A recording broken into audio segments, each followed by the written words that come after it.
بسم اللہ الرحمن الرحیم۔ میں نبی کریم صلی اللہ علیہ وسلم کے ساتھ 7 غزووں میں شریک رہا ہوں اور 9 ایسی لڑائیوں میں گیا ہوں جن کو خود حضور اکرم صلی اللہ علیہ وسلم نے بھیجا تھا۔ کبھی ہمارے امیر ابو بکر رضی اللہ عنہ ہوتے اور کبھی اسامہ رضی اللہ عنہ ہوتے۔ میں نبی کریم صلی اللہ علیہ وسلم کے ساتھ 7 غزووں میں شریک رہا ہوں اور میں نے ابن حارث یعنی اسامہ رضی اللہ عنہ کے ساتھ بھی غزوہ کیا ہے۔ حضور اکرم صلی اللہ علیہ وسلم نے انہیں ہم پر امیر بنایا تھا۔ میں نے نبی کریم صلی اللہ علیہ وسلم کے ساتھ 7 غزوے کیے۔ اس سلسلے میں انہوں نے غزوہ خیبر، غزوہ حدیبیہ، غزوہ حنین اور غزوہ ذات القردہ کا ذکر کیا۔ یزید نے کہا کہ باقی غزووں کے نام میں بھول گیا۔ میں نے حضرت علی رضی اللہ عنہ سے سنا، انہوں نے بیان کیا کہ مجھے اور زبیر اور مقدادہ رضی اللہ عنہما کو رسول کریم صلی اللہ علیہ وسلم نے روانہ کیا اور ہدایت کی کہ مکہ کے راستے پر چلے جانا۔ جب تم مقام روضہ خاں پر پہنچو تو وہاں تمہیں حداج میں سوار ایک عورت ملے گی، وہ ایک خط لیے ہوئے ہے، تم اس سے وہ لے لینا۔ انہوں نے کہا کہ ہم روانہ ہوئے، ہمارے گھوڑے ہمیں تیزی کے ساتھ لیے جا رہے تھے۔ جب ہم روضہ خاں پر پہنچے تو واقعی وہاں ہمیں ایک عورت حداج میں سوار ملی جس کا نام سوارہ یا قوادہ ہے۔ ہم نے اس سے کہا کہ خط نکال۔ وہ کہنے لگی کہ میرے پاس کوئی خط نہیں ہے۔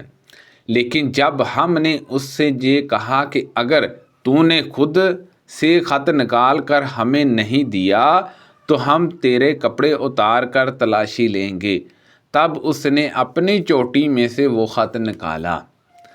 ہم وہ خط لے کر نبی کریم صلی اللہ علیہ وسلم کی خدمت میں واپس ہوئے۔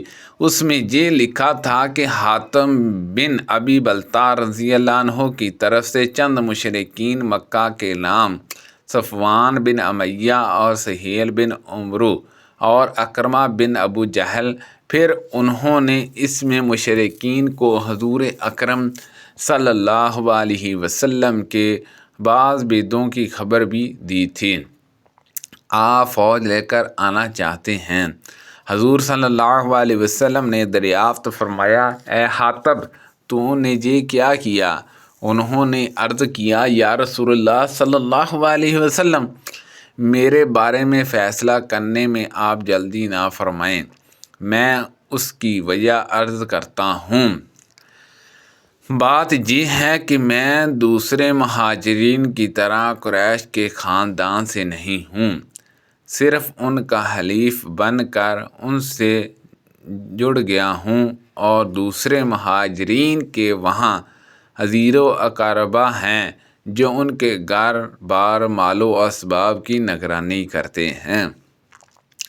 میں نے چاہا کہ خیر، جب میں خاندان کی رد سے ان کا شریک نہیں ہوں تو کچھ احسان ہی ان پر ایسا کر دوں جس کے خیال سے وہ میرے کنبے والوں کو نہ ستائیں۔ میں نے یہ کام اپنے دین سے پھر کر نہیں کیا اور نہ اسلام لانے کے بعد میرے دل میں کفر کی حمایت کا جذبہ ہے۔ اس پر حضور صلی اللہ علیہ وسلم نے فرمایا کہ واقعی انہوں نے تمہارے سامنے سچی بات کہہ دی ہے۔ حضرت عمر رضی اللہ عنہ نے عرض کیا، یا رسول اللہ صلی اللہ علیہ وسلم، اجازت ہو تو میں اس منافق کی گردن اڑا دوں؟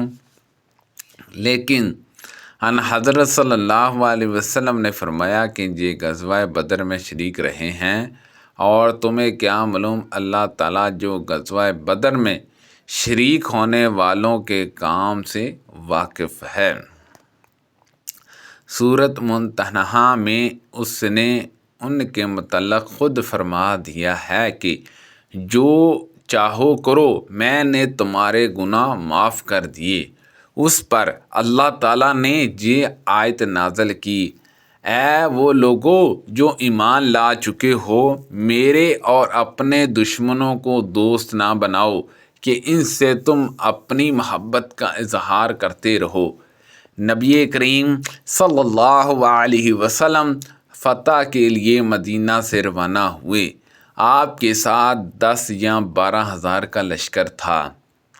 اس وقت آپ کو مدینہ میں تشریف لا کر 8.5 سال پورے ہونے والے تھے۔ چنانچہ ان حضرت صلی اللہ علیہ وسلم اور آپ کے ساتھ جو مسلمان تھے مکہ کے لیے روانہ ہوئے۔ حضور صلی اللہ علیہ وسلم بھی روزے سے تھے اور تمام مسلمان بھی، لیکن جب آپ مقام قدیہ پر پہنچے جو قدہ اور صفان کے درمیان ایک چشمہ ہے، تو آپ نے روزہ توڑ دیا اور آپ کے ساتھ مسلمانوں نے بھی روزہ توڑ دیا۔ ظاہری نے کہا کہ ان حضرت صلی اللہ علیہ وسلم کے سب سے آخری عمل پر ہی عمل کیا جائے گا۔ نبی کریم صلی اللہ علیہ وسلم رمضان میں حنین کی طرف تشریف لے گئے۔ مسلمانوں میں بعض حضرات تو روزے سے تھے اور بعض نے روزہ نہیں رکھا تھا، لیکن جب حضور صلی اللہ علیہ وسلم اپنی سواری پر پوری طرح بیٹھ گئے تو آپ نے برتن میں دودھ یا پانی طلب فرمایا اور اسے اپنی اونٹنی پر یا اپنی ہتھیلی پر رکھا اور پھر پی لیا۔ پھر آپ نے لوگوں کو دیکھا تو جن لوگوں نے پہلے سے روزہ نہیں رکھا تھا انہوں نے روزے داروں سے کہا کہ اب روزہ توڑ دو۔ رسول اللہ صلی اللہ علیہ وسلم نے رمضان میں فتح مکہ کا سفر شروع کیا۔ آپ روزے سے تھے، لیکن جب مقام صفان پر پہنچے تو پانی طلب فرمایا۔ دن کا وقت تھا اور آپ نے وہ پانی پیا تاکہ لوگوں کو دکھلا سکیں۔ پھر آپ نے روزہ نہیں رکھا اور مکہ میں داخل ہوئے۔ بیان کیا کہ ابن عباس رضی اللہ عنہما کہا کرتے تھے کہ نبی کریم صلی اللہ علیہ وسلم نے سفر میں بعض اوقات روزہ بھی رکھا تھا اور بعض اوقات روزہ نہیں بھی رکھا، اسی لیے سفر میں جس کا جی چاہے روزہ رکھے اور جس کا جی چاہے نہ رکھے۔ مسافر کے لیے روزہ نہ رکھنے کی اجازت ہے۔ روایت میں فتح مکہ کے لیے سفر کرنے کا ذکر ہے، یہی باب سے مطابقات ہے۔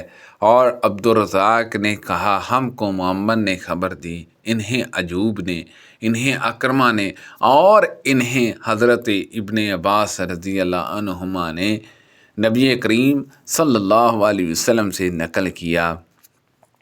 اور حماد بن زید نے ایوب سے روایت کیا، انہوں نے اکرمہ سے، انہوں نے حضرت عبداللہ بن عباس رضی اللہ عنہما سے، اور انہوں نے نبی کریم صلی اللہ علیہ وسلم سے نقل کیا ہے۔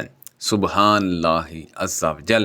اللہ پاک سے دعا ہے کہ اللہ پاک ان حدیثوں پر عمل کرنے کی توفیق عطا فرمائے۔ اللہ پاک ہم سب کو صحت و تندرستی عطا فرمائے۔ کو پڑھنے میں غلطی کوتاہی ہو گئی ہو تو اللہ پاک معاف فرمائے۔ اللہ پاک ہم سب کو صحت و تندرستی والی زندگی نصیب فرمائے۔